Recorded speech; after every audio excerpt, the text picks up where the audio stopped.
Hey, my friends, welcome to day number 6 of this 7 days passive, gentle workout series.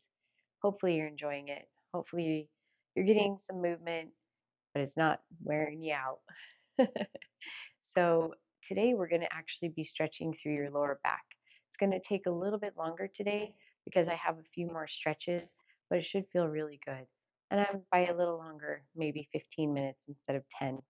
So, if you're enjoying these, can you please put a comment below and just let me know how you're liking them? And also, if you'd like more, comment below and say, please give me more because these are very helpful. So, this channel is for you. All right. With that, we're going to be on the floor. You don't need any equipment again today, it's all body weight. But if you need a yoga block or something to rest your head on while we're doing some of these stretches, please feel free to go grab one. With that, let's go to the floor. For this one, it's best if you can put your feet against a wall and your hips right up against the wall, because all you're going to do is just let your feet rest against the wall. That's it. By having your feet up, it helps circulation. All right, it helps relieve um, maybe if there's edema or something happening just a little bit through, the ankles or the calves, then it helps with some circulation there. This stretch you can do anytime and it would be good for you. But if you don't have a wall and you have the mobility through your hamstrings and lower ab strength to support and just let your legs be here freestanding without a wall, you can do that too. So we'll just hang out here for a little bit longer. If you want to do a little bit of uh, foot flexion, if you need that a little extra stretch through your calves and your hamstrings, you can. But this is not supposed to be um, a very challenging move. We're not exercising right now. This is just supposed to be a relaxing stretch, which is why I recommend being against a wall. Okay, so you don't have to do any work. It feels really good. So we're gonna hang out here just a couple more seconds. 5, 4, 3, 2, and done. Okay, good. So now you'll need to move away from that wall, and we're going to go to seated forward fold. So going to a seated position. This is hamstrings, but it's also some lower back. Sitting tall, and then you're just going to do a forward fold. Now, I don't want this to be all behind your knees, okay? So if you have you feel a lot through your knees, go ahead and bend those knees a little as you lean forward. But this is supposed to be relaxing, not painful. So if you're like, no, I just want to relax, and you can't go very low, that's okay. But I do want you to focus on bringing your chin to your chest so you can get a nice stretch through along your erector spinae on that spine. And then it should be relaxing. So take a couple of deep breaths. And as your legs stretch a little bit, maybe you can go a little bit deeper between those breaths, but we're not pushing it. This is just relaxing, stretching. Great. You might find some places where you're tight doing these stretches, right? Okay, good. Now we're going to go to those feet together, kind of like in a butterfly. But you're going to push those feet forward and then you're going to lean forward. So now this, instead of it being hamstring and lower back, it is now hips, glutes, and lower back, and maybe even some inner thighs. But again, dropping your chin to your chest. And this is where a yoga block would come in handy. So if you are really tight in your inner thighs and you want to put a yoga block under your knees to help support your legs, or if you're really tight through your erector spinae and you need to let your head rest on a yoga block because it's just so tight through your back, you can do that too. We'll hang here another 20 seconds. The farther out those feet are in front of you, the deeper the stretch through the hip, the closer the heels are to you, the more stretch you'll have in your inner thigh. So you do what you need to do. Here's 5, 4, 3, 2, and done. Good. Okay, excellent. Now we're going to go to a starfish.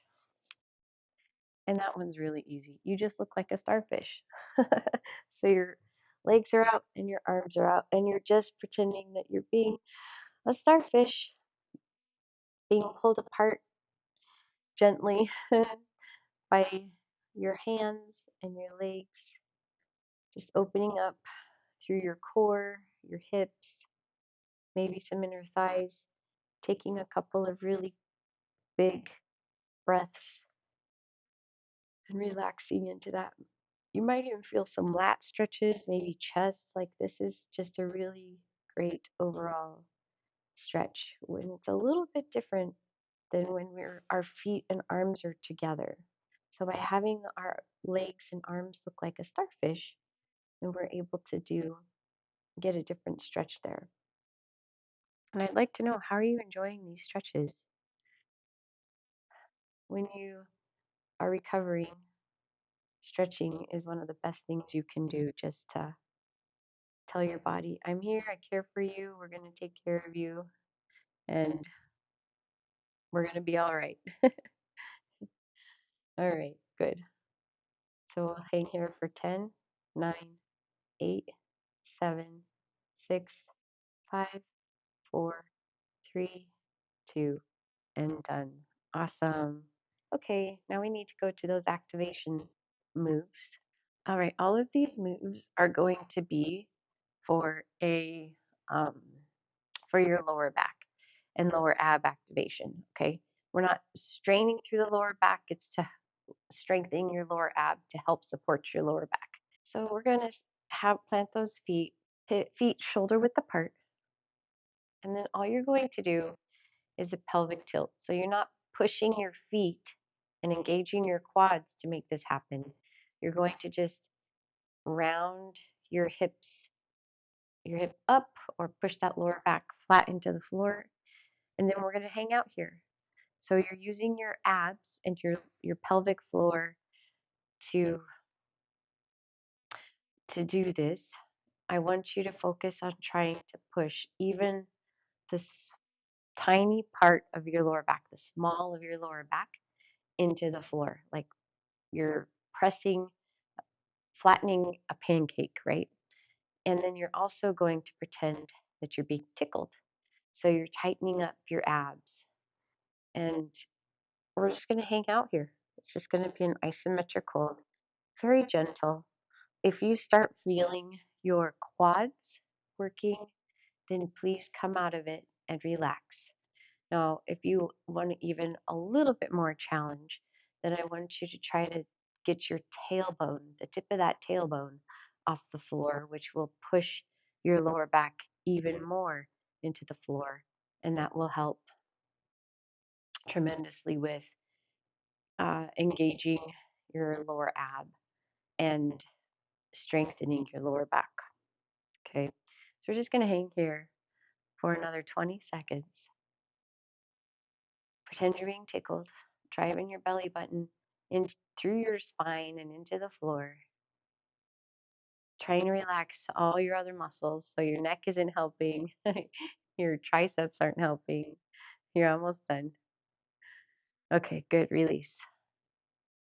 Is that hard to do? Okay, now we're going to go to marching. So we're going to go back into that pelvic tilt, lower ab engagement here, and then with your feet a little bit closer together, not not touching, but closer together. Your hands resting by your side so you're not using your hands or your elbows, keeping that lower back flat in the floor, pretending someone is tickling you.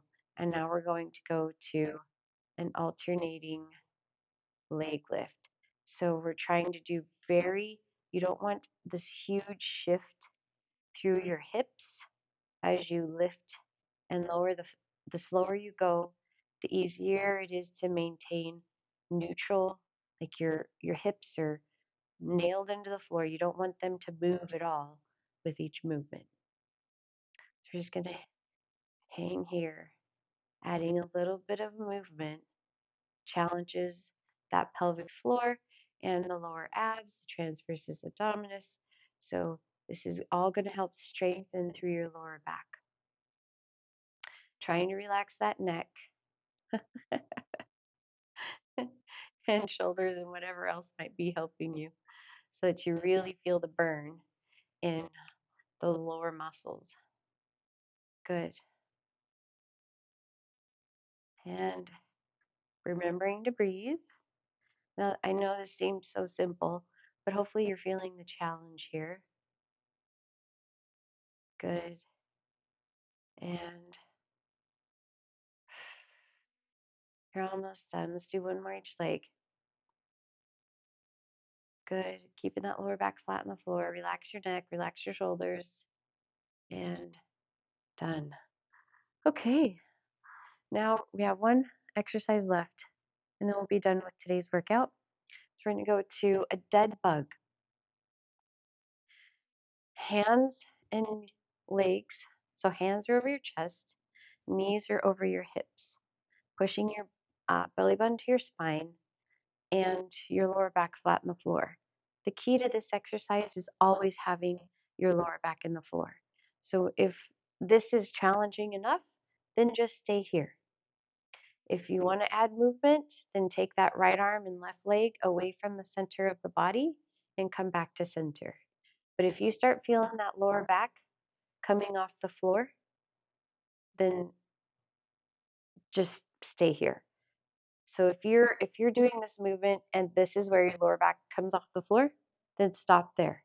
If you want to go a little bit farther, that's fine too, but it's really about the lower back more than trying to get your leg really far away and your arm really far away from the center line, okay?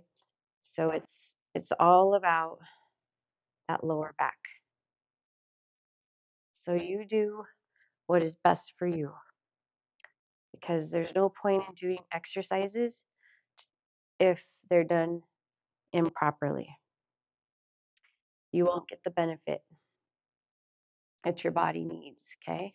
So hopefully you're starting to feel your core, your abs getting tired, and that's a good sign. That means you're building strength. You're almost done. Let's do one more each side. Good. And the slower you go here, the more challenge it is as well. Okay? You want to do that starfish one more time now? Because it feels good on that lower ab. And